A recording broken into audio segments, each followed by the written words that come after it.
Dito nga po guys, sinakal na si Check kay kinasal na si Wannaplay kay Check. Ay kinasal na yung nana ni Coco, ay yung Coco ni Nana kay Check. Ay kinasal na si Check sa nanay ni Wannaplay. Ay kinasal na si Nana at si Check.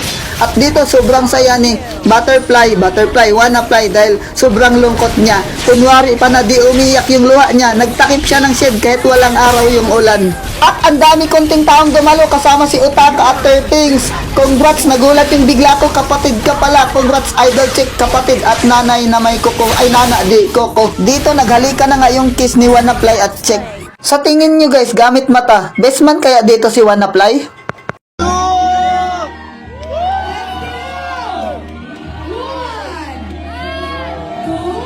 Bawal magbitaw ng kisa hanggang wala pa yung trip. Kamusta yung papunta nyo dito? Hindi ba traffic? Kasi medyo na traffic ako eh.